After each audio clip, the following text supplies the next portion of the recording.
جدير مديحي عالم العصر قائد وبدر ظلام الجهل للجهل طارد أرى مركبي نحوك طرف البلاغة الذي شأوه في درك وصفك جائد قدي مركبا حتما فيوضات ربنا إذا جف عقلي إن الفكر جامد. Si ça on le fait, il dit wa khawfi maqtina. Et ça on le fait en ayant peur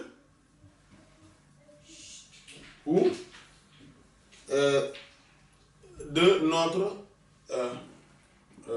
notre déchéance, ou en tout cas du courroux d'Allah subhanahu wa ta'ala sur nous. Wa tardina, et de notre exclusion. Wa la'nina, et de notre malédiction. C'est-à-dire que il faudrait qu'on ait, parce que le fait de jalousie un homme d'Allah, un homme de Dieu, ou même une créature, quiconque, parce qu'il dit les créatures d'Allah, cela pourrait nous amener à une exclusion définitive de la présence divine, à une malédiction et à une déchéance, à un courroux d'Allah subhanahu wa ta'ala. Ça, il ne faudrait jamais le perdre de vue. Et vous savez même dans une maison, dans un foyer, dans une ville, dans un village, dans un quartier, dans une école,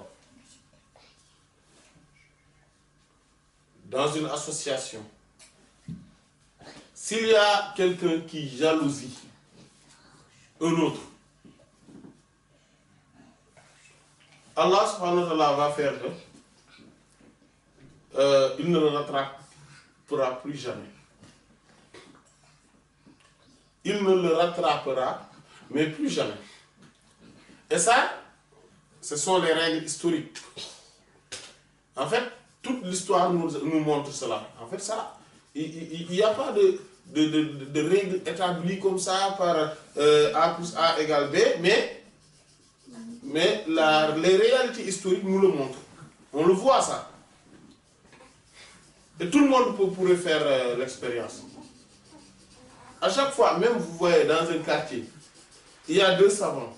L'un des savants jalousie l'autre, essayer de salir sa réputation, etc. Vous allez voir qu'Allah subhanahu wa ta'ala va élever encore davantage l'autre et va rabaisser encore davantage celui qui est dans ses manœuvres. Dans une maison, c'est comme ça. On voit dans une maison des frères, et on voit que il y a quelqu'un dans la fratrie qui veut l'échec des autres. Vous allez voir, l'autre va toujours avancer et les autres vont toujours être en décadence. Et l'autre, lui, va toujours être en décadence. C'est ça, ça va être toujours comme ça. Ah oui. Ou en tout cas, à un moment donné, ce sera ça, à la fin. À la fin, même, ce sera ça. Et c'est comme ça. Allah subhanahu wa ta'ala, c'est ainsi qu'il a organisé, qu'il a fait cette vie. Et ce qu'il explique, c'est qu'il est exclu, il est déchu.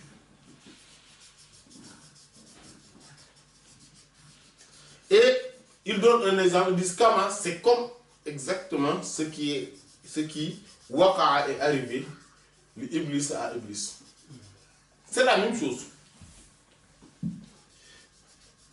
Fa'inna, en vérité, Jami'ama, tout ce dont qui Waqa'a est arrivé, le haut à lui, c'est-à-dire Iblis, Kana résiste asluhu, son origine, al-hasad, la jalousie, les Adam envers Sayyidina Adam alayhi salam, paix sur lui. Ça, c'est l'origine de tout ce qui est arrivé à Iblis. Azazil, il s'appelait. Avant, il ne s'appelait pas Iblis, il s'appelait Azazil.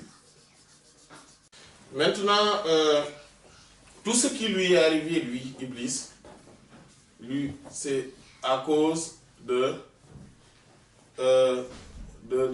sa jalousie envers Sayyidina Adam alayhi salam, kama sarrahat, comme cela a été éclairci, a dit de manière claire, bihi, cela, al-ayat, les versets, wal-akhbar, et les récits, donc, et les informations venant du Coran et de la science.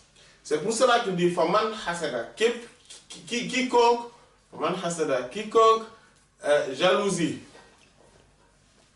al-ulama, les savants, wa salihina, et les vertueux, la yustabadu, il ne serait pas considéré éloigné, on pourrait imaginer que ce n'est pas éloigné, al yaqa qu'il arrive là à lui, ce qui waqa est arrivé, l'Iblis à Iblis.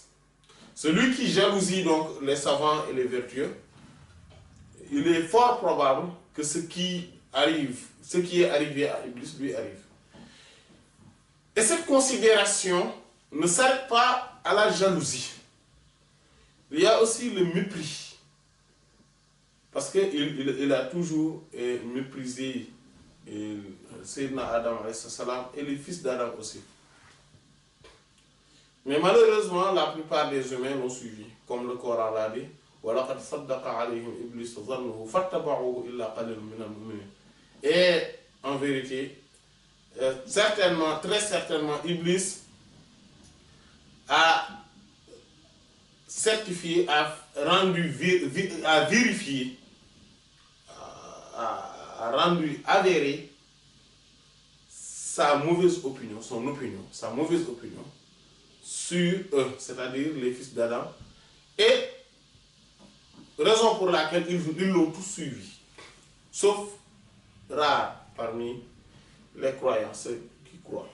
Donc c'est pour ça que aussi on va peut-être revenir, Inch'Allah, lors des séances à venir, de la séance à venir, sur le statut de cette jalousie et le mépris. Et il n'y a pas que ça, parce que le comportement de Iblis ne s'est pas arrêté sur la jalousie, mais il y a la jalousie, il y a le mépris, il y a l'orgueil, comme le Coran a dit, Aba wastakbara, il a refusé, mais aussi il s'est enorgueilli. Donc il y a aussi l'orgueil, il y a aussi le fait de penser qu'on est meilleur, l'infatuation. Voilà, c'est-à-dire l'auto-émerveillement, il s'est considéré comme étant vraiment quelqu'un d'important et de considérable. Et d'intéressant. Il a cru aussi que à cause de ses origines, il est meilleur que Sayyidina Adam alayhi salam. Donc tout ça, on va revenir lors de la séance à venir, Inch'Allah, pour en parler. Mais que la source de tout cela était la jalousie.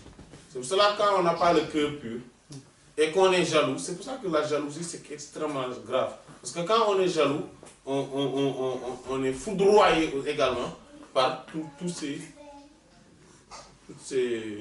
vices qu'Allah nous préserve par la haute considération de Sayyidina Adam alayhi salam.